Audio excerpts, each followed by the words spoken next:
J'étais tranquillement chez moi et c'était un dimanche, j'étais en train de me faire chier et je me suis dit tiens, on va regarder un DVD. Et à un moment donné, je tombe sur ce vieux DVD que j'avais acheté il y a longtemps et que j'avais jamais regardé. C'est un film un peu obscur que personne connaît, donc je me suis dit allez, let's go, on va le découvrir. Et avant que le film commence, il y a une petite vidéo de 2 minutes présentée par Serge Bromberg qui raconte un peu les anecdotes du film, quelle année il a été créé, qui l'a créé, etc., etc.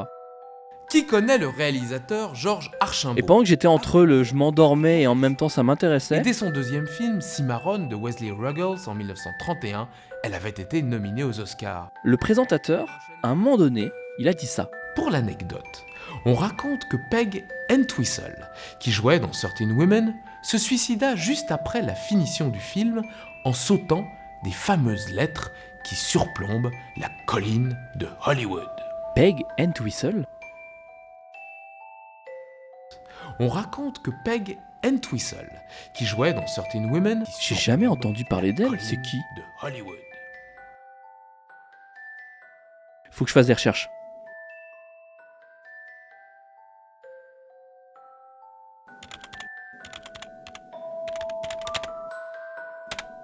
Et sincèrement, j'ai pas été déçu. J'ai découvert plein de trucs sur sa vie, sa condition de femme actrice dans les années 30. Son histoire, c'est celle d'une jeune comédienne née au bon endroit, mais au mauvais moment. Et c'est la dépression, tombe dans l'alcool. Et ses rares auditions sont si catastrophiques que personne ne la rappelle. Et les gens, quand ils parlent d'elle, ils résument sa carrière à l'actrice qui s'est jetée du haut du panneau Hollywood. Est-ce que sa réputation d'actrice ratée est méritée? Donc aujourd'hui, nous allons parler de l'histoire de Peg Entwistle.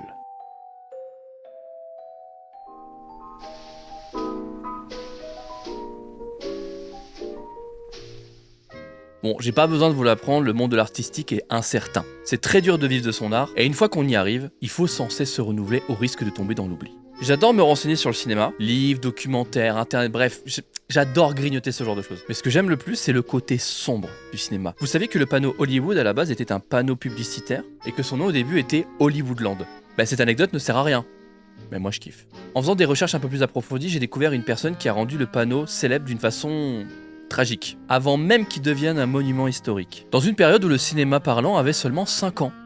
Un petit bébé. Une comédienne de théâtre du nom de Peg Entwistle, qu'on appellera à tort l'actrice ratée qui se jeta de la lettre H du panneau Hollywoodland. Tout au long de cette vidéo, nous allons revoir son parcours et expliquer pourquoi sa fin fut aussi tragique. Dans les journaux de l'époque et sur internet, beaucoup de rumeurs ont circulé sur elle et la plupart sont totalement fausses. Posez-vous confortablement et nous allons nous plonger dans le théâtre et le cinéma début des années 1900.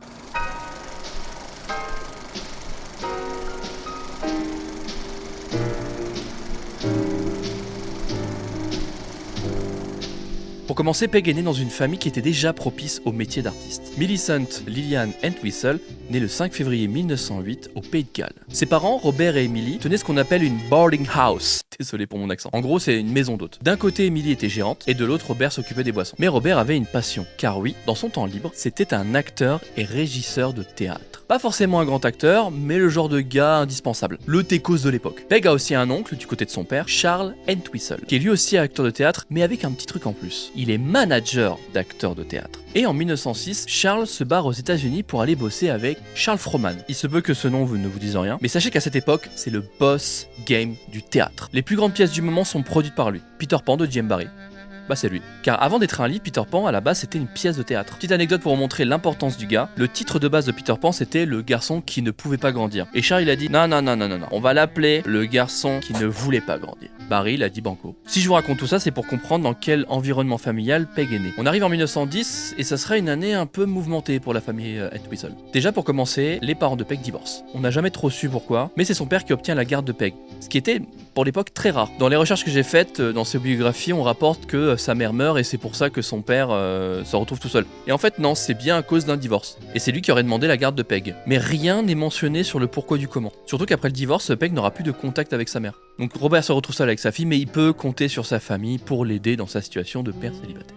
Mais c'est aussi cette année-là que le roi Édouard VII meurt et que son fils Georges V reprend le flambeau. Alors vous allez me dire, c'est quoi le rapport? Alors, déjà, t'es un peu agressif. Qui dit couronnement dit fête, et pour fêter ça, une pièce de théâtre sur Jules César, jouée par les frères Entwistle, Robert et Charles. Donc là, imaginez, vous êtes en train de monter une pièce qui va être vue par toute la cour d'Angleterre, pendant que vous affairez à mettre en scène, trouver des acteurs, des figurants, à les diriger, donner des directives aux équipes techniques avec le stress au maximum. Dans les coulisses, dans une petite poussette, se trouve une petite tête blonde avec des yeux bleus qui observe tout ce qui se passe. Imaginez le monde dans lequel Peg évolue. Ça doit être, pour un enfant, incroyable de voir ça. La pièce est un succès, même si bon, le roi il s'en bat les couilles, en vrai il veut juste faire la teuf. Il leur donne une médaille du mérite, bon bah même si bon, c'est plus ses sous-fifs qu'il leur donne parce que bon voilà, le roi il a autre chose à foutre, hein. C'est le roi quoi. N'empêche que Robert et Charles ils ont joué devant le roi d'Angleterre. Et ça c'est stylé sur le CV. Tu peux en dire autant ? Je crois pas, non. Charles repart aux États-Unis pour son travail et pendant une production théâtrale, fait la rencontre de Jane Ross, une actrice américaine avec une intelligence artistique, avec un caractère bien trempé, aventurière, tout ce que Charles il kiffe chez une femme. Bah du coup mariage. Tous les deux partent en tournée théâtrale américaine, elle en tant qu'actrice et lui en tant que producteur, homme à tout faire du théâtre. Après avoir passé 10 mois sur les routes américaines, il retourne en Angleterre avec Jane pour la présenter à sa famille. Le courant passe tellement bien que Robert dira à Jane « Excuse-moi mais si jamais t'as une sœur, franchement fais croquer hein ». Bon, il a pas vraiment dit ça comme ça, mais vous avez compris le truc. Mais Charles n'était pas en Angleterre seulement pour présenter Jane à sa famille. Vous vous souvenez de Charles Frohman, c'est le big boss théâtre américain, tout ça là. Il est en tournée anglaise pour ses productions théâtrales et aussi pour rencontrer Robert et lui proposer du travail aux États-Unis. Robert accepte et en 1913, Robert et Peg débarquent en Amérique.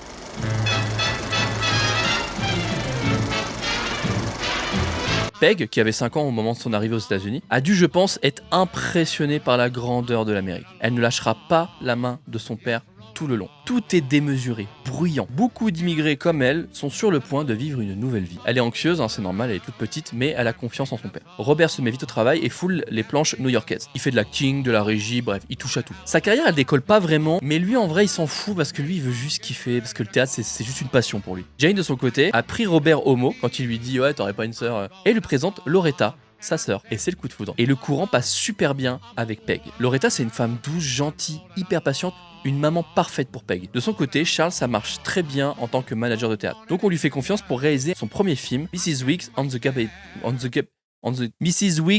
Garbage Patch, qui raconte l'histoire d'une mère pauvre qui essaie de sortir sa famille de la misère. Adapté d'une pièce très connue et très appréciée des Américains. Mais le problème, c'est que Charles va faire la même erreur que les cinéastes de l'époque, c'est-à-dire juste filmer une pièce de théâtre. Je m'explique. Le théâtre et le cinéma sont codifiés mais très différemment. Par exemple, le théâtre privilégie la scène et la parole, tandis que le cinéma s'appuie sur l'image et le montage. Si on rajoute à ça qu'on n'est pas encore au cinéma parlant, pour faire passer une émotion, tout passe par le jeu et l'exagération. Donc une façon de jouer très théâtrale. Sauf qu'on est en 1914 et cette façon de jouer est devenue obsolète. Et en termes d'inventivité cinématographique, Charles, bon, c'est un très bon metteur en scène, mais il est assez classique. Bon, et puis quand tu sais que 12 ans avant est sortie cette masterclass...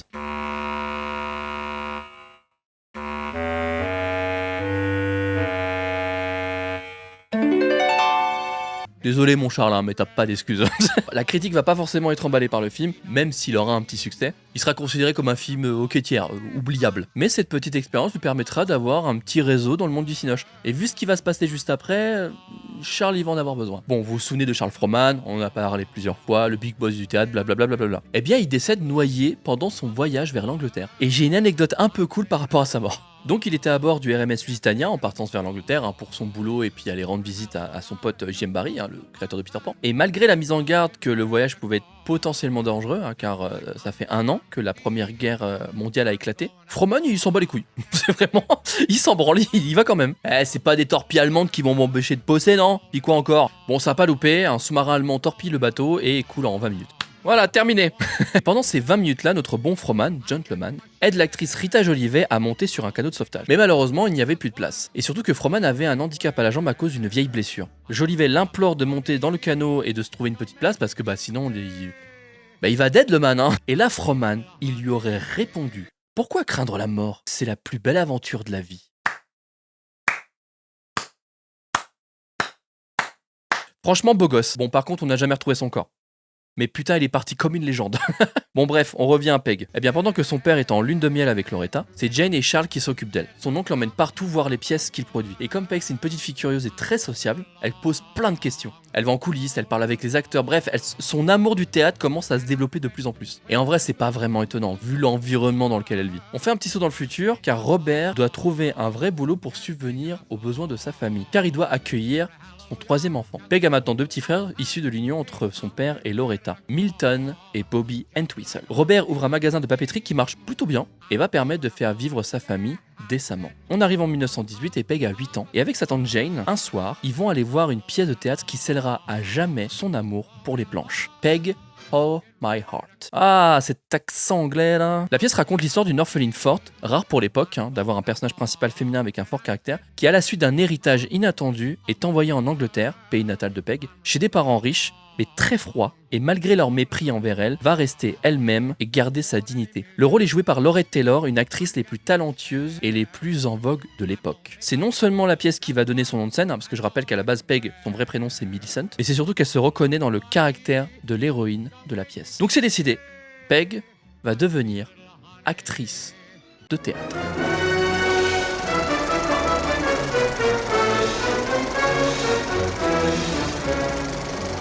Elle a 13 ans et elle commence à fouler la pièce Peter Pan dans le rôle de Peter Pan. Alors rien d'étonnant que ça soit une fille qui joue le rôle. Dans les premières représentations, J.M. Barrie confiait le rôle à une actrice, Nina Boustico. C'était très courant que les femmes jouaient des garçons sur scène. Il y avait un terme pour ça, les rôles en pantalon. Et c'était aussi pour une question pratique, car une femme, physiquement, n'évolue pas beaucoup par rapport à un homme, soit au niveau du corps ou au niveau de la voix. Donc si jamais ta pièce avait un succès, tu partais en tournée, ça pouvait durer des mois, voire des années, et ça permettait d'avoir une actrice avec un physique qui ne bouge pas avec le temps. Pour Peg, ça reste un pestacle. Bon, pour Peg, ça reste un spectacle pour enfants, mais ça lui permet quand même de jouer dans sa première pièce et de se rendre compte qu'elle est faite pour ça. Mais malheureusement, en 1921, Loretta meurt d'une méningite et son père se retrouve une nouvelle fois célibataire, mais cette fois-ci avec 3 enfants. Peg et son père sont complètement dévastés. Milton et Bobby, les petits frères de Peg, sont très jeunes, donc ils se rendent pas vraiment compte de la perte de leur maman. À peine sa femme enterrée, et Robert doit retourner bosser à la papeterie. Et c'est Peg qui doit s'occuper de ses petits frères. Dans son esprit, elle a l'impression que son rêve de devenir actrice s'effondre. Du haut de ses presque 14 ans, et surtout dans l'époque dans laquelle elle vit, elle comprend qu'elle doit être à la maison pour s'occuper des enfants, car maintenant, c'est elle la femme du foyer. Et maintenant, on va faire un saut dans le futur, c'est-à-dire en novembre 1922. Ça fait maintenant 1 an que Loretta est décédée, et Robert s'est lancé corps et âme dans son travail. Son entreprise de papeterie et de boîtes de cadeaux haut de gamme fonctionne à merveille. Surtout que là, on arrive dans les périodes de Noël. Robert a beaucoup de commandes à honorer. D'autant plus que il est seul pour travailler. Dans cette période-là, en général, il finit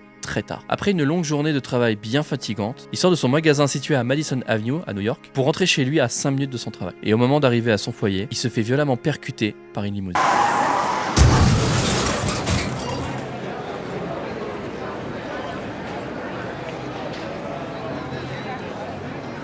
Le chauffeur qui conduisait et qui d'après les témoins était en uniforme descend de sa voiture pour voir Robert agoniser. Pris de panique, il remonte dans son véhicule et s'enfuit. Les témoins se dépêchent de mettre Robert dans leur voiture pour l'emmener à l'hôpital, sauf que Robert est beaucoup trop mal en point. De multiples fractures, dont une qui aurait perforé le cerveau. Il se peut que les témoins qui l'ont emmené auraient peut-être aggravé ses blessures. Évidemment, c'était notre époque, donc les portables n'existaient pas. Pendant ce temps-là, Charles et Jane arrivent à New York pour s'occuper des enfants. Jane emmène Milton et Bobby dans l'Ohio pour que Peg puisse se reposer. Car je rappelle, c'est Peg qui a l'égard de ses frères qui ont 4 et 5 ans. L'accident de son père pèse beaucoup sur son mental, qui est plutôt normal. Charles décide donc de rester à New York avec Peg en attendant les bonnes nouvelles. Le 19 décembre, Charles passe à l'hôpital pour aller voir son frère qui est toujours en convalescence et malheureusement, Robert meurt d'une hémorragie liée à ses blessures, quelques jours avant Noël. Charles envoie un télégramme pour annoncer la mauvaise nouvelle à Jane. Il prend 2 billets de train, annonce la mort de son père à Peg et l'emmène dans l'Ohio. En l'espace d'1 an, Peg et ses frères se retrouvent orphelins.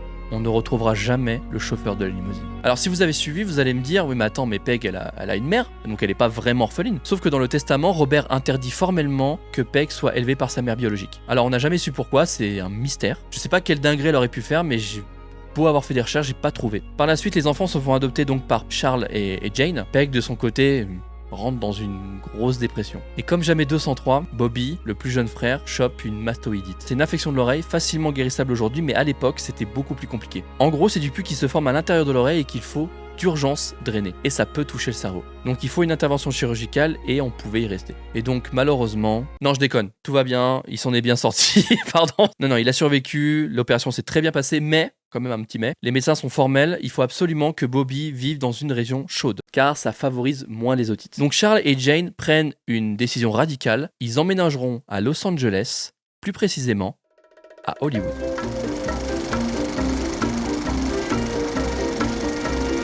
Alors Charles ne choisit pas Hollywood par hasard. Au-delà de l'aspect médical, c'est aussi pour l'aspect artistique. Car oui, Hollywood, c'est l'endroit où il faut être pour une carrière au cinéma. Et Charles, il avait déjà son petit réseau. Alors j'aimerais ouvrir une petite parenthèse pour vous expliquer comment Hollywood est devenu prisé par les cinéastes de l'époque. Pour commencer, les avantages météorologiques sont propices pour tourner toute l'année. Le climat est ensoleillé 350 jours par an, contre 105 à New York, l'endroit où se tournait la majorité des films. Hollywood a aussi une grande diversité de décors naturels. Dans une même ville, vous avez la montagne, le désert, la forêt, la mer. Il y avait aussi à l'époque une absence de syndicats, ce qui arrangeait plutôt pas mal les producteurs qui pouvaient sous-payer la main-d'œuvre. Et Hollywood, c'était aussi un endroit où il y avait de grands terrains vagues. Donc, énormément de place pour construire les studios. Et surtout, c'était pas cher. Et aussi, d'un point de vue juridique, c'était très intéressant pour les producteurs. Mais si Hollywood existe aujourd'hui, c'est grâce ou à cause de Thomas Edison. Dans les années 1900, Thomas Edison détient la majorité des brevets liés aux caméras de cinéma. Et s'il y a bien une chose qu'Edison aime par-dessus tout, c'est la thune. Donc à cette époque, si tu tournais un film, tu devais de l'argent à Edison, car il a créé ce qu'on appelait la Trust Edison. Tu utilises une caméra avec une pellicule que Edison a inventée ? Tu payes. Tu es distributeur ou exploitant et tu fais passer des films qui ont été tournés avec des caméras contrefaisant les brevets d'Edison ? Procès. Pour ajouter à ça les détectives que Edison engageait pour surveiller le tournage pour voir s'ils utilisaient bien ces caméras et pas des contrefaçons. Sinon les détectives cassaient le matériel et faisaient arrêter le tournage. Et du coup procès. Et même si c'était une caméra Edison, on arrêtait le tournage et du coup tu devais payer. Quoi qu'il arrête, t'étais perdant. Une vraie petite salope ce Edison. Ayant marre des procès et accessoirement d'Edison, les cinéastes partent de l'autre côté de l'Amérique pour être loin de la Trust Edison et de ses détectives. Et c'est comme ça que Hollywood est devenu une plaque tournante du cinéma américain. Une fois que la famille Entwistle est installée à Hollywood, il faut scolariser les enfants. Alors pour Milton et Bobby, ça a été très simple.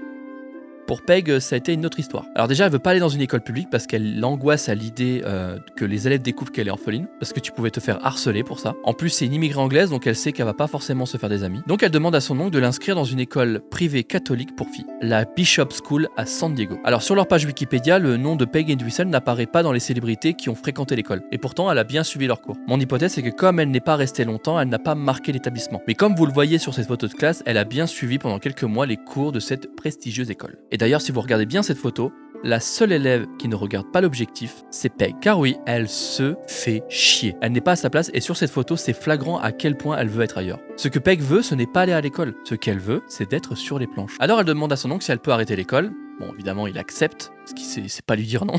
Il la gâte beaucoup, clairement, voilà, il aime beaucoup. Plus il sait à quel point elle est perdue depuis la mort de son père, donc c'est compréhensible. Donc ok, elle peut arrêter l'école, mais elle sera suivie par une tutrice qui lui fera cours.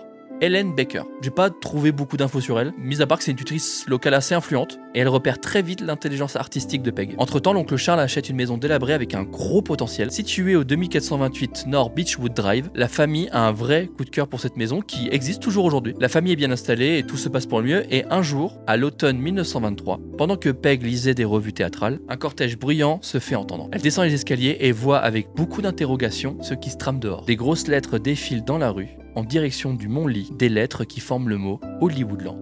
Alors, qui a eu l'idée bizarre de mettre des lettres géantes sur la montagne hollywoodienne ? Donc là, je dois ouvrir une autre petite parenthèse pour vous raconter l'histoire très résumée. Tout à l'heure, je vous parlais de comment Hollywood est devenu un peu the place to be du cinéma américain. Ah, si je commence à placer des mots anglais dans mes phrases, ça va me rendre fou. On est en 1923 et Harry Chandler, promoteur immobilier et accessoirement président du Los Angeles Times, veut lancer un projet de lotissement qui va s'appeler Hollywoodland.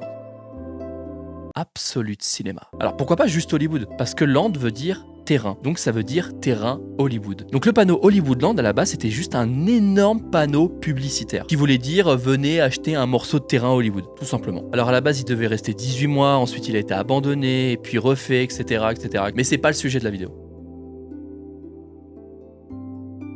Donc là, on a une ado déscolarisée, même si elle a des cours à la maison, mais en vrai, dès qu'elle a du temps libre, elle lit des pièces, des magazines, tout ce qui est en rapport avec le théâtre. Elle se renseigne beaucoup sur le théâtre hollywoodien, même si elle a une petite préf pour celui de Broadway. Si vous connaissez pas Broadway, c'est simple, c'est l'endroit le plus connu au monde pour le théâtre et surtout pour les comédies musicales. Et c'est donc tout naturellement qu'en 1924, elle s'inscrit à la Hollywood Community School Hollywood Theater Community School. Sa prof la surkiffe. En même temps, normal, genre Peg, elle baigne dedans depuis toute petite. Elle est tellement passionnée qu'elle connaît l'univers du théâtre sur le bout des doigts. Elle est née et a grandi dans cet univers. Sa prof conseillera à son oncle et sa tante de lui trouver un agent et d'aller parcourir les studios de cinéma. Mais Peg, elle refuse. Elle est en mode attendez, commencez pas à me parler de cinéma. Moi, c'est le théâtre. Me cassez pas les couilles. Bon oui, parce qu'il faut savoir que entre le cinéma et le théâtre, c'est pas une grande histoire d'amour. Les théâtreux voyaient le cinéma comme un truc un peu bas de gamme, un truc de plouc, très facile à faire. Tu fais le con devant la caméra, ça dure une demi-journée de tournage et basta. Alors que le théâtre, c'est de l'investissement, c'est prestigieux, c'est un don de soi. Et puis ça existe depuis la nuit des temps. Alors que le cinéma, c'est encore tout jeune, c'est une mode passagère, ça ne durera pas. Bon, ils ont pas eu la vision sur ce coup-là. Pendant ce temps-là, à Boston, une nouvelle école de théâtre ouvre ses portes, et c'est pas n'importe laquelle, car c'est une école créée par la Theatre Guild. Et Peg veut absolument y aller. Elle veut pas louper le coche. Alors la Theatre Guild a été fondée en 1918, c'est la société théâtrale la plus importante des États-Unis. Elle était très en avance sur son temps par rapport à la ségrégation qui y régnait à l'époque. Par exemple, dans certaines productions théâtrales, les rôles sérieux étaient très souvent joués par des blancs. S'il y avait des rôles principaux noirs, c'était des blancs qui étaient grimés. Donc blackface, pas ouf. En plus, à la Theatre Guild, il y avait des règles à respecter. Le théâtre avant le profit. Par exemple, les choix artistiques ne dépendaient pas uniquement du succès commercial. Une pièce pouvait être montée parce qu'elle était jugée importante, même risquée. La guilde acceptait des pertes financières si l'enjeu artistique le justifiait. La Theatre Guild mettait vraiment en avant l'artistique et l'argent, il s'en battait les couilles. Ils voulaient mettre aussi en avant des pièces européennes pas très connues, mieux rémunérer les auteurs, pas de réécriture pour faire plaisir au public, rendre le théâtre accessible à tous, et si tu étais admis dans leur école, tu pouvais avoir la chance de jouer à Broadway. En sachant tout ça, Peg veut absolument avoir sa place dans celle de Boston fraîchement ouverte. En 1925, elle fait partie des 700 candidats pour passer un entretien face à la metteuse en scène Winifred Lenihan. Je sais pas comment on dit. Alors elle le passe en même temps qu'une autre actrice, Sylvia Sidney. Alors peut-être que ce nom ne vous dit rien malgré sa filmographie assez conséquente, mais vous l'avez vu dans Beetlejuice, dans le rôle de Juno, la fumeuse assistante sociale de l'au-delà. Comment t'as deviné? Donc Peg décroche une place au sein de l'école de Boston. Mais c'est maintenant qu'il va falloir faire ses preuves, donc commencer par des petits rôles. Alors niveau petits rôles, en vrai elle s'en sort pas trop mal, car sa première figuration c'est dans une pièce de Shakespeare, Roméo et Juliette, avec comme actrice principale Ethel Barrymore, qui était l'actrice cotée de l'époque. C'était de la figuration silencieuse, mais ça lui a permis quand même de jouer à Broadway devant 1300 personnes. Franchement, pour une première, c'est pas dégueu, hein. Mais son premier rôle important, ça sera dans The River. Écoutez, là, ça fait 1h30 que je tourne, je commence à... L'histoire se passe en Angleterre, au XVIIIe siècle, pays que Peg connaît très bien. Ça raconte les péripéties de Lydia Longwish, femme de bonne famille très riche qui va tomber amoureux de Ensign Beverly, officier pauvre et très mystérieux. Sauf qu'on apprendra dans la pièce que Beverly est en fait très très riche et qui voulait draguer Lydia sans l'influence de l'argent. Évidemment, le père de Lydia ne l'entend pas de cette oreille et ne veut pas que sa fille se marie avec un pauvre, sale pauvre. Et Peg, dans tout ça, elle joue le rôle de la servante de Lydia. C'est un rôle secondaire mais très important qui va apporter un peu cette petite touche d'humour à l'anglaise, car elle va profiter de la situation pour se faire de la thune, mélanger les lettres d'amour, et qui va amener en gros à des quiproquos comiques et des situations absurdes. Et malgré le stress et les petites erreurs de débutante, ce qui est normal, c'est quand même la première fois qu'elle a un rôle parlé, la pièce est un succès, à tel point qu'elle va passer en direct à la radio, à la WBZ, qui était la radio locale de Boston, qui existe toujours aujourd'hui. Elle a été créée en 1921, donc elle a aujourd'hui plus de 100 ans. Et vu que la pièce cartonne, la charge de travail de Peg augmente. Elle va jouer dans d'autres pièces, parfois 3, en une journée. La fatigue se fait ressentir, mais elle est très heureuse. Elle est heureuse parce qu'elle est là où elle doit être. Elle est dans son monde. Et elle ne perd pas de vue de faire ses premiers pas à Broadway. Pas dans de la figuration, dans un vrai rôle de composition. On avance un petit peu dans l'histoire et on arrive en 1926. Peg a 18 ans. Elle va jouer dans une des pièces les plus importantes de sa carrière, The Wild Duck, en français, Le Canard Sauvage. C'est une pièce les plus importantes et majeures du cinéma norvégien. Écrite en 1884 par Henrik Ibsen, et elle pose une question cruciale et novateur pour l'époque. Est-ce que la vérité peut être entendue par tout le monde ? Ça raconte l'histoire de deux familles qui sont liées par des secrets anciens, et Gregor Werle, qui est obsédé par la vérité, revient après des années revoir son ami d'enfance, Hjalmar Ekdal, en voulant lui révéler des mensonges enfouis. Sauf que ça va provoquer une tragédie au sein de la famille Ekdal, et notamment envers Hedvig, 14 ans, la fille de Hjalmar. Et vous allez me dire, c'est quoi le rapport avec le titre Le Canard Sauvage ? Et ben dans la pièce, il y a un canard blessé que le grand-père Ekdal a récupéré et mis dans un grenier artificiel qui imite une forêt et qui survit grâce à une illusion de la nature. Et le canard est le symbole psychologique des personnages qui sont tous des canards blessés, vivant dans une illusion, un mensonge. C'est vraiment une pièce très intéressante qui était en avance sur son temps et qui était précurseur du théâtre psychologique. Surtout qu'à cette époque-là, principalement, on faisait des pièces où la morale était la vérité libère. Sauf que là, la vérité détruit, elle tue. Peg jouera donc le rôle de Hedvig, qui est le personnage le plus intéressant et le plus lourd psychologiquement. Et elle va se donner à fond. La pièce va être jouée à Broadway et ça va être un succès, aussi bien public que critique. Et celle qui va sortir du lot, c'est Peg. Son interprétation va être remarquée par les professionnels du métier, et notamment une jeune fille qui est venue voir la pièce et verra l'interprétation de Peg, et ça va tellement la marquer qu'elle décidera de se lancer dans le métier d'actrice. Il s'agit de Bette Davis. Si vous ne savez pas qui est Bette Davis, elle fait partie des actrices légendaires du cinéma américain. L'American Film Institute a fait un classement des plus grandes légendes du cinéma. D'un côté, les hommes avec Humphrey Bogart, Marlon Brando, Fred Astaire, et de l'autre côté, les femmes avec Marilyn Monroe, Elizabeth Taylor, Judy Garland. Bette Davis est deuxième du classement, pour vous dire à quel point elle est légendaire. Sachez que Bette Davis est devenue actrice grâce à Peg. Et c'est pas moi qui le dis, c'est Bette Davis dans son autobiographie The Lonely Life. Cet hiver-là, Rusty nous emmena, Bobby et moi, au Jewett Playhouse de Boston pour voir Le Canard sauvage d'Ibsen, avec Blanche Urquhart dans le rôle principal et Peg Entwistle dans celui d'Edwig. Je n'avais jamais vu Ibsen auparavant et j'étais fascinée par la force de ses personnages et la magnificence de ses émotions profondes. C'était ma première expérience théâtrale sérieuse et un tout nouveau monde s'est ouvert à moi. J'étais ravie par la prestation de Mademoiselle Entwistle. Je me regardais. Mademoiselle Entwistle s'était perdue en Hedwig. Moi aussi, désormais. Je ressentais chaque émotion que je partageais avec elle. Au fil de la pièce, je m'enfonçais toujours plus profondément dans cette famille norvégienne. La révélation pieuse de Gregers concernant ma bâtardise me causa une douleur insupportable. Dans une fusion incroyable, Entwistle, Hedwig et moi ne faisions plus qu'un. Quand la petite canne sauvage s'est tirée une balle dans la poitrine, je suis morte avec elle. Mon cœur s'est arrêté net quand Hedwig a été emportée de scène dans un petit cercueil. J'ai eu l'impression que tout s'éclairait et que pour la première fois, j'avais une vision claire. Il y avait bien eu quelques lueurs ici et là, mais cette fois, c'était la vision.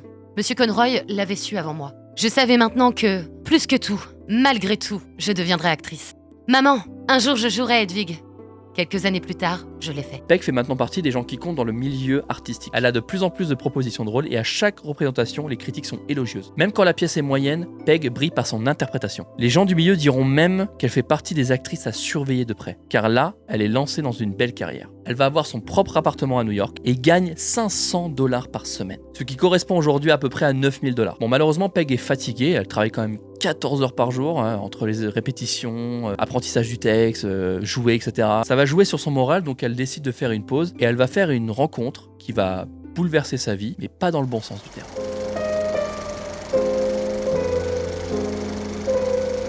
Nous sommes en 1927 et Peg a 19 ans, elle gagne bien sa vie, elle est talentueuse, elle est jeune, elle est belle. Pendant des répétitions, elle rencontre un acteur, Robert Lee Case, ou Cates, je sais pas comment on dit, 29 ans. Il est expérimenté, charmeur, très sociable. Il a des relations dans le milieu du théâtre et notamment à la Theatre Guild. Elle tombe amoureuse. Peg a tout ce qu'elle a rêvé d'avoir. De l'argent, une carrière, un appartement, un petit ami, bref, tout se passe bien pour elle. Même si chaque rendez-vous intime avec Robert se passe à l'hôtel, Peg ne se pose pas de questions, elle n'a pas d'expérience amoureuse, donc elle est aveuglée par l'amour. Sauf que Robert est instable psychologiquement.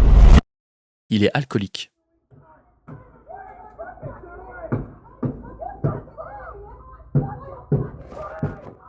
Un jour à l'hôtel, une violente dispute éclate. Robert la frappe et lui arrache les cheveux. Robert la prend dans ses bras, lui dit que c'est la colère, qu'il recommencera plus, qu'il va arrêter de boire, qu'il va changer. Peg intériorise ce qui vient de se passer, elle lui laisse une seconde chance. Après tout, il lui a promis. Il pleurait. Il doit être sincère. C'est juste une dispute, se dit-elle. Après tout, c'est peut-être ma faute. Alors désolé si c'est un peu cru, mais c'était pour expliquer l'état d'esprit dans lequel Peg se trouvait, même si ceux qui n'ont pas vécu ce genre de situation ne peuvent pas forcément comprendre. Robert est un menteur, il continue de boire et est violent envers Peg. Elle se dit que ça va passer, et puis elle vient d'être contactée par la Theatre Guild pour faire partie de leur troupe.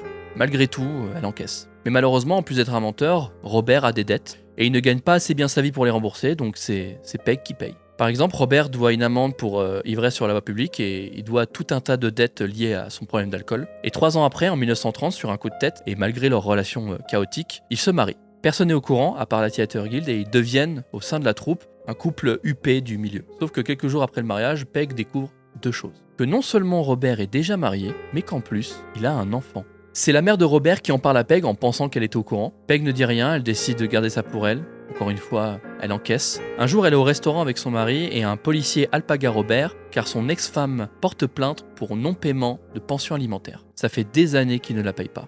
Il doit $1000, ce qui équivaut aujourd'hui à 12 500. Ce qui fait quand même une très grosse somme. Le policier emmène Robert en prison devant tout le restaurant. Peg se sent honteuse, encore une fois. Elle encaisse. Et comme son mari est dans une galère financière, elle décide de faire un prêt à la Theatre Guild pour sortir son mari de prison et éponger ses dettes. Normalement, ça devrait permettre au couple de respirer un peu. Mais une autre galère arrive dans la vie de Peg. Elle tombe enceinte. Alors Peg ne se pose pas la question longtemps, elle ne veut pas le garder. Déjà parce qu'elle ne voulait pas d'enfant, c'était pas dans ses projets de vie. Puis bon, ça arrange bien Robert qui a déjà du mal à gérer son seul enfant. Et surtout que pour Peg, ça peut être un frein à sa carrière. Donc elle prend la décision d'avorter. Mais on est dans les années 30 et l'avortement est interdit et puni par la loi. Peg va donc devoir le faire clandestinement. Et il ne faut surtout pas que la Theater Guild soit au courant, car sinon, ça sera la fin de sa carrière. Et elle pourra même finir en prison. Elle réussit à trouver un médecin, lui donne rendez-vous, elle arrive dans une salle d'attente, elle est seule, honteuse, elle est encore jeune. On est en 1930, elle a 22 ans. Elle sait que c'est dangereux car elle peut y rester. Elle a peur aussi que les gens du théâtre soient au courant. Limite, ça lui fait encore plus peur car le théâtre, c'est toute sa vie. Je ne vais pas rentrer dans les détails de comment ça s'est passé, mais sachez que Peg va garder des séquelles aussi bien psychologiques que physiques. On va avancer dans le temps, quelques mois à peine, car en 1930, la Theater Guild fête leurs 10 ans. Pour marquer le coup, ils vont faire une grande tournée nationale et présenter 4 pièces, et leurs meilleurs acteurs sont conviés, dont Robert et Peg. La tournée démarre et en termes de reconnaissance du public, c'est un triomphe. Peg est reconnue parmi les jeunes actrices qui montent, mais du côté privé, c'est plus compliqué. Un soir, alors que toute la troupe dort à l'hôtel, Peg et Robert se disputent. Une violente bagarre éclate. Un policier qui dormait dans la chambre d'à côté entend le vacarme et décide d'aller toquer à la porte. Le policier retrouve Peg à terre, en pleurs, avec des ecchymoses. Et Peg va demander à dormir dans une autre chambre. Dès le lendemain, la Theater Guild est mise au courant par la police de la violence de Robert envers Peg et décide de virer Robert de la troupe. Mais le problème, c'est que Robert ne veut pas en rester là et il va commencer à harceler Peg. La tournée continue et à chaque fin de représentation, Robert attend complètement ivre car il veut parler à Peg. Elle est obligée de sortir par les issues de secours pour pas avoir à le rencontrer. La tournée se termine bien, mais à cause de l'épisode avec Robert, Peg commence à avoir une réputation de personne à problème. Comme elle est sous contrat, la Theater Guild est obligée de lui faire jouer une dernière pièce, Getting Married, mais Peg ne sera même pas créditée sur la fiche de la pièce. Après ça, la Theater Guild va commencer à l'ignorer, à ne plus lui donner de rôle et à la mettre de côté jusqu'à la fin de son contrat. Peg va demander le divorce et pendant le jugement, Peg va découvrir que tout l'argent qu'elle a donné à Robert pour la pension alimentaire, il s'en est servi pour boire de l'alcool. Elle est enfin libérée de l'emprise de Robert, mais va rentrer dans une dépression sévère, les rôles se faisant de plus en plus rares pendant quelques mois. Sa réputation est mise à mal à cause de l'alcoolisme de son ex-mari et des rumeurs sur son avortement.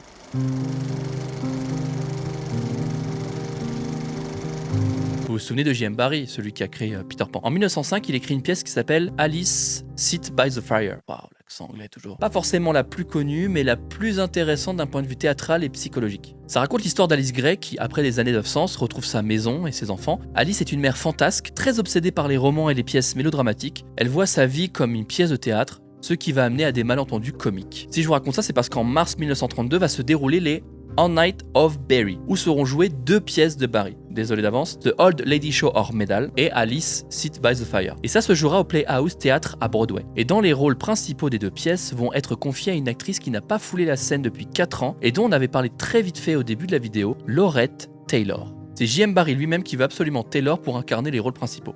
Et pour jouer la fille d'Alice Gray, Barrie veut Peg Entwistle. Évidemment, elle refusera pas. Jouer pour Barrie, un Anglais comme elle, face à la légendaire Laurette Taylor, qui en plus a joué dans le passé dans la pièce la plus importante dans la vie de Peg, et qui donnera son nom de scène, Peg Oh My Heart. C'est le genre de proposition que tu ne peux pas refuser. C'est parti pour la répétition, apprentissage de texte, bref, tout ce que Peg sait faire. Et le 7 mars 1932 arrive la première de la pièce, et c'est un triomphe. Alors évidemment, les gens se sont déplacés pour voir Laurette Taylor, mais ils découvrent aussi le talent d'interprétation de Peg. Elle est sur un petit nuage. Cependant, que je ne vous ai pas dit, c'est que Laurette Taylor a des gros problèmes de santé et d'addiction, notamment l'alcool. Donc Taylor ne viendra pas aux répétitions et aussi aux futures représentations. Donc le directeur sera obligé de rembourser les spectateurs qui ont payé leur place. Ça va aussi impacter les acteurs, notamment Peg, qui voit ça comme un retour à la case départ. Alors dans les histoires autour de Peg, on raconte que si elle a atterri au cinéma, c'est à cause de la dépression de 1929, qui est une crise économique qui a impacté toute l'Amérique. Alors,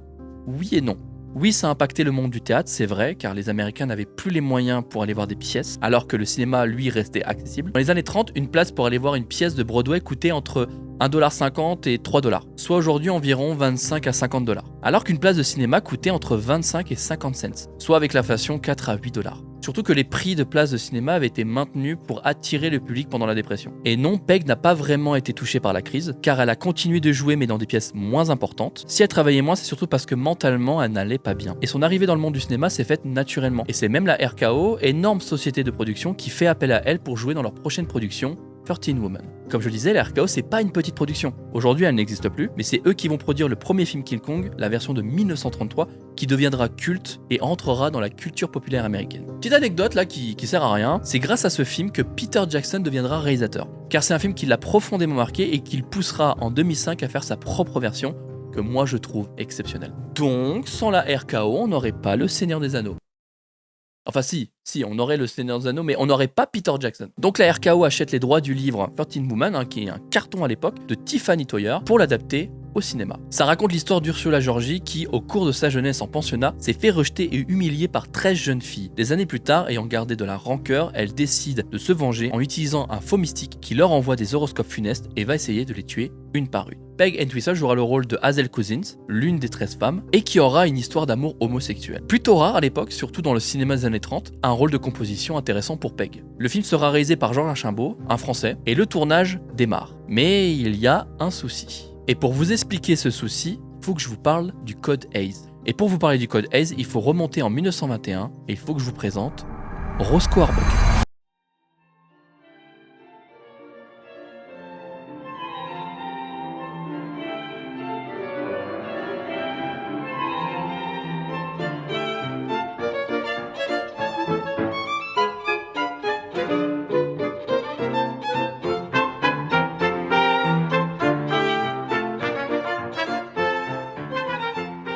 Roscoe Arbuckle, c'était un acteur et réalisateur extrêmement populaire à son époque, et quand je dis populaire, je n'exagère pas. Il a eu un impact énorme sur le cinéma muet avant même Charlie Chaplin. C'est la première personne au monde à avoir gagné son premier $1 million grâce au cinéma en tant qu'acteur. Vous voyez Buster Keaton là ?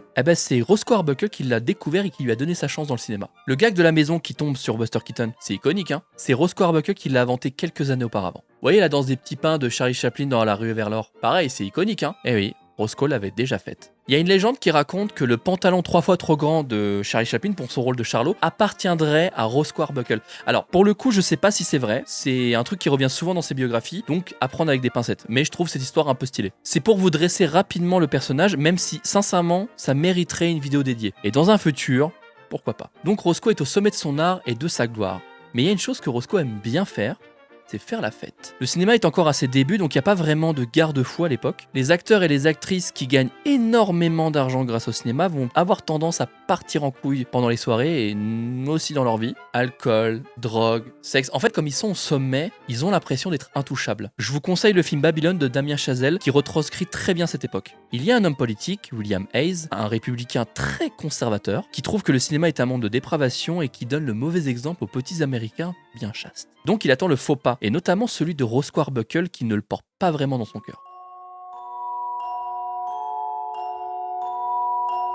En 1921, Virginia Rape est retrouvée morte dans une chambre d'hôtel. Là où Roscoe Arbuckle et 2 de ses amis ont fait la fête tout le week-end en consommant une quantité astronomique d'alcool. Chose interdite vu qu'on était en pleine prohibition. Pendant l'autopsie, les médecins découvrent que Virginia est morte d'une perforation intestinale. Elle aurait eu un rapport sexuel forcé, et la dernière personne qui était avec elle à ce moment-là, je pense que vous l'avez deviné, c'était Roscoe Arbuckle. L'affaire fit un tollé dans toute l'Amérique. Ça fait la une des journaux et William Hays profite de cette médiatisation pour mettre un terme à l'immoralité qui règne dans le monde du cinéma et crée le code Hays. C'est un texte d'autocensure qui permet de surveiller les acteurs, le cinéma et de faire des films plus moraux aux yeux de l'Amérique puritaine. Par exemple, aucun film ne sera produit qui puisse abaisser le niveau moral de ceux qui le verront. Par conséquent, la sympathie du public ne devra jamais pencher du côté du crime, du mal, de l'injustice ou du péché. Il ne faut pas faire des criminels des héros, même s'il s'agit de criminels historiques. L'avortement sera découragé, ne sera jamais plus qu'évoqué et lorsqu'il sera mentionné, il sera condamné. Le blasphème, la représentation du sexe, de la violence, l'homosexualité, la toxicomanie, la prostitution, les baisers de plus de 30 secondes, les décolletés ravageurs, la présence d'un homme et d'une femme dans le même lit sont formellement interdits. Là, je vous ai donné quelques exemples, mais le texte est beaucoup plus long. Et celui qui va nous intéresser, c'est celui sur l'homosexualité. Je pense que vous avez fait le lien avec le rôle de Peg dans 13 Women. Dans le scénario de base, Peg devait apparaître 16 minutes à l'écran. Elle avait un rôle important et psychologiquement intéressant. Elle tombe amoureuse d'une femme et son mari la découvre dans le lit conjugal avec son amante. Et pour pouvoir vivre son histoire d'amour, tuer son mari et finissait en prison. Les scènes sont tournées, mais quand le scénario est envoyé à la censure, évidemment, les scènes homosexuelles ne passeront pas. Donc Peg doit revenir retourner des scènes. On la voit tuer son mari et un journal qui explique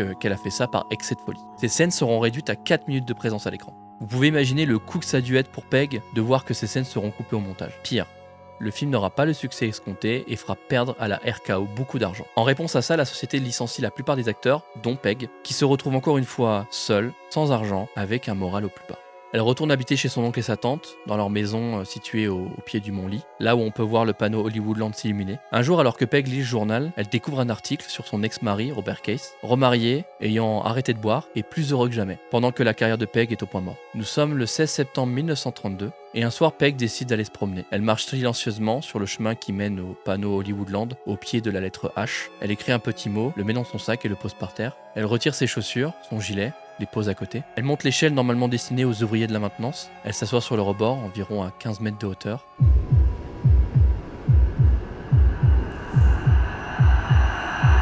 Et saute.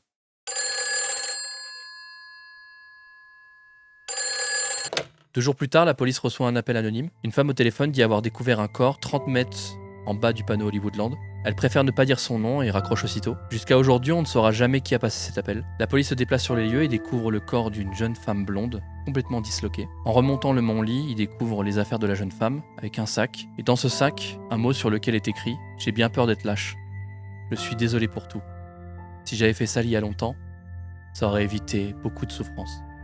P.E. » La police emmène le corps pour faire une autopsie. D'après le médecin, la jeune femme se serait raccrochée avant de tomber, ce qui pourrait laisser penser qu'au dernier moment, elle aurait peut-être voulu changer d'avis. La police lance un appel dans les journaux avec le mot et les initiales pour retrouver les proches de la défunte. Évidemment, les journalistes s'emparent de cette affaire et se demandent qui est cette mystérieuse femme. Charles Entwistle, qui était sans nouvelles de sa nièce, voit l'article et espère sincèrement que ce ne soit pas Peg. Il se rend à la morgue pour identifier le corps et découvre que c'est malheureusement bien sa nièce. Les journalistes et l'Amérique se passionnent pour cette actrice et fait la une des journaux. Et des rumeurs commencent à entourer sa mort. On apprend notamment qu'elle serait devenue alcoolique à cause de sa carrière qui ne décollait pas, qu'elle était alcoolisée le soir de son suicide. Le médecin confirmera qu'elle n'avait pas bu d'alcool. Une autre rumeur tenace disait qu'elle aurait fait des photos de nu pour arrondir ses fins de mois pour un Bruno Bernard, plus connu sous le nom de Bruno d'Hollywood. Mais là encore, on n'aura jamais retrouvé les photos et Bruno démentira. Peg Entwistle deviendra avec le temps le symbole des rêves brisés d'Hollywood. Mais comme vous avez pu le constater au cours de cette vidéo, ce n'était pas une actrice ratée. Elle était talentueuse et reconnue de son vivant. Mais malheureusement, son chemin de vie n'a pas été de tout repos et ça a beaucoup joué sur son mental. Le 16 septembre 2014, soit 82 ans après son suicide, une fête commémorative est organisée en l'honneur de Peg. 100 personnes se rassembleront sur le parking de Beechwood Market à Hollywood pour regarder son unique film, 13 Woman. Tous les fonds récoltés de vente de nourriture, tombola, etc., seront reversés à une organisation de prévention du suicide, en son nom. Cette commémoration prouve que personne n'a oublié Peg Entwistle. Je la vois pas comme une actrice ratée, mais plutôt comme une actrice qui aurait essayé. Elle représente tous ces gens qui rêvent d'atteindre la lune, mais n'oubliez pas que les étoiles brillent aussi. Voilà, c'était l'histoire de la vie de Peg Entwistle, la Hollywood Scene Girl. J'espère que la vidéo vous aura plu. En tout cas, moi, ça m'a fait grave plaisir de la faire. Je vous dis à la prochaine. J'ai déjà mon sujet pour ma deuxième vidéo. Je sais juste pas quand est-ce qu'elle sortira, parce que voilà, je préfère la qualité à la quantité. Merci à vous et essayez d'être heureux. The Hollywood sign seems to smile like it's constantly saying cheese. I doubt if the Statue of Liberty ever welcomed more refugees. Give me your poor, your tired, your pimps, your car hops, your cowboys, your midgets, your chimps. Give me your freaks, give me your flunkies, your starlets, your whores. Give me your junkies. Give me your junkies.